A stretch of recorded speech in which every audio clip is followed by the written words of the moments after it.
Terima kasih pemirsa masih tetap setia bersama kami dalam Doncast. Saya DK alias Doni The Kaiser masih berbincang hangat dengan Pak Yasin, orang yang tahu jeroan ordal lah Pak Yasin ini ya. Ordal yang sekarang di luar ya.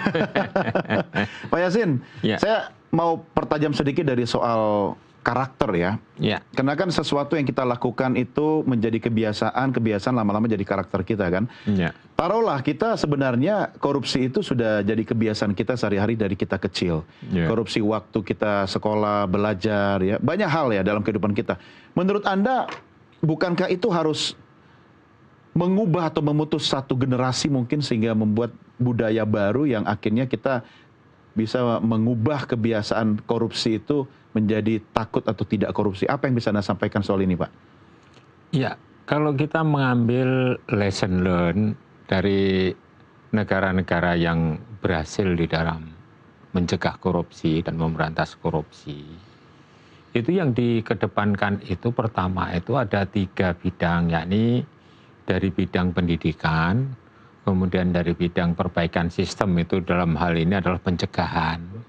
Terus kemudian dari aspek penindakan, itu the last action dari tindakan pemberantasan korupsi. Jadi mengandung sebenarnya pemberantasan korupsi itu mengandung 2 unsur, yaitu pencegahan dan penindakan. Nah, pencegahan itu masih bisa dibagi 2, yaitu dengan edukasi serta perbaikan tata kelola atau governance. Harus paralel? Paralel. Jadi kami dulu kalau misalnya mau masuk ke suatu instansi yang di situ diidentifikasi terdapat prone corruption areas, yaitu wilayah-wilayah yang rentan terhadap korupsi, maka kita melakukan kajian sistem. Itu perintah undang-undang, undang-undang KPK itu pasal 14, sampai sekarang kok masih hidup di undang-undang 19 tahun 2019 itu juga masih ada 14A atau 14B itu, bahwa KPK itu mempunyai kewenangan untuk mengkaji yaitu sistem di lembaga negara dan di lembaga pemerintah, ya di legislatif, yudikatif maupun di eksekutif.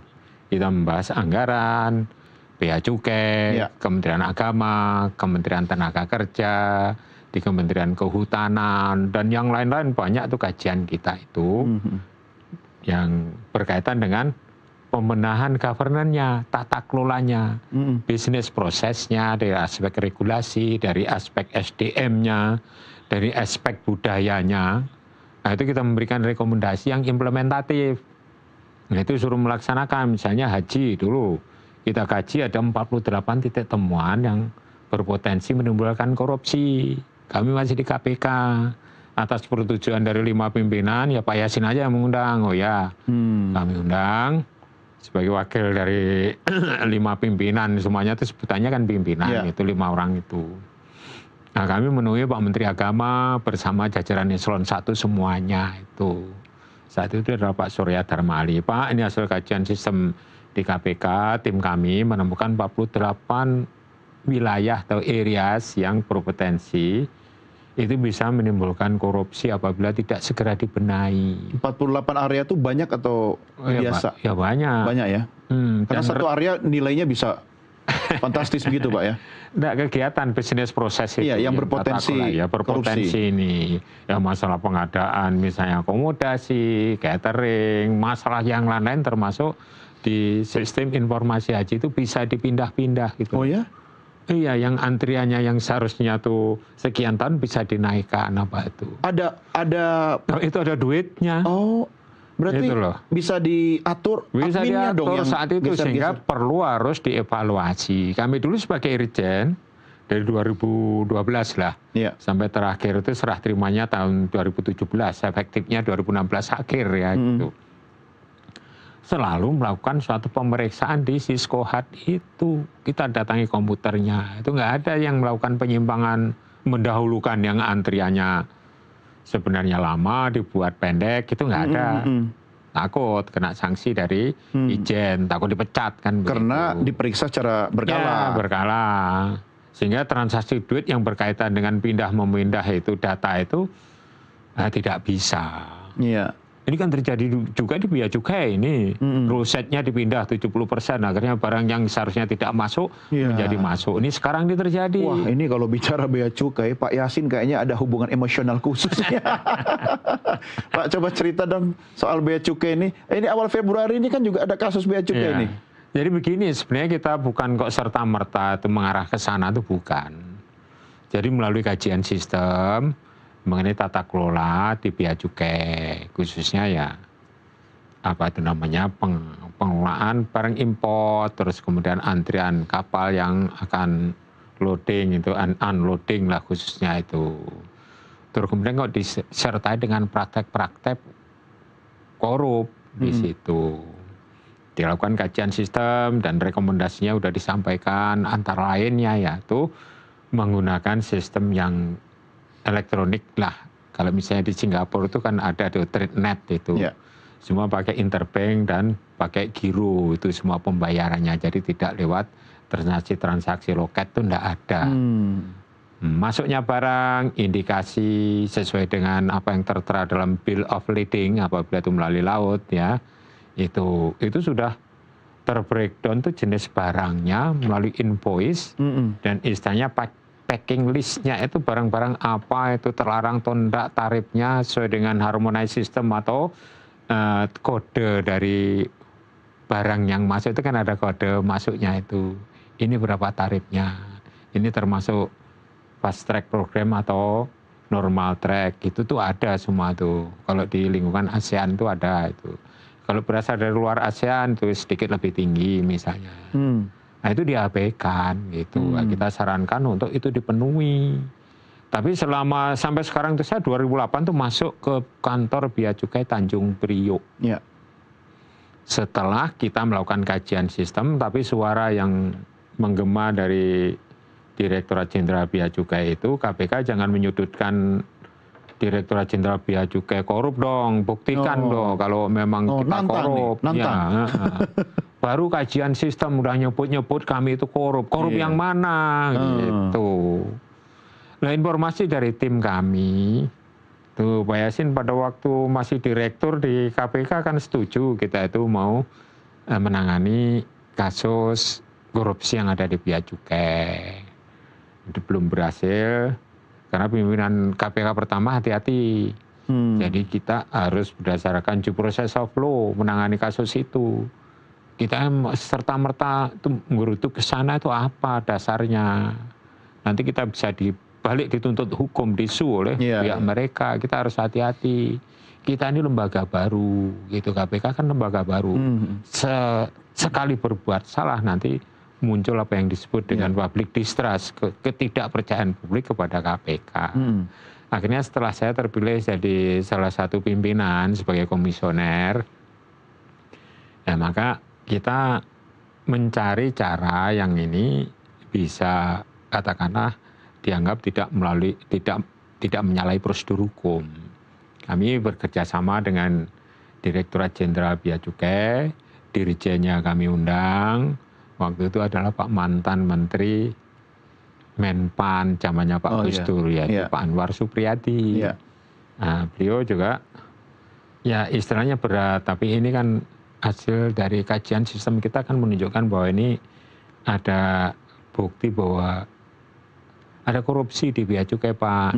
Akhirnya dia bersedia. Kita ketemu di lobi Pelindo jam 3:04 nanti kita masuk di jalur hijau dan jalur merah. Jalur merah saya dengan Bapak, diikuti dengan beberapa staf kami. Nanti di jalur Kenapa sampai diatur sedetail dan seteknis itu masuknya? Ya nanti kalau kita nggak diatur secara teknis dan sifatnya adalah dadakan, dadakan dalam actionnya ya, itu nanti mengamankan uang nggak ada di laci dong. Jadi harus bukannya harus kejutan Pak? Iya. Jadi artinya staf-stafnya itu tidak tahu bahwa kita tuh mau datang gitu. Hanya Pak dirjennya saja yang tahu. Loh, berarti saya harus mengajak direktur atau Pak beberapa direktur. Enggak Pak. Padahal direkturnya yang main. Eselon 2 ya Pak? Ya untuk kali ini ya.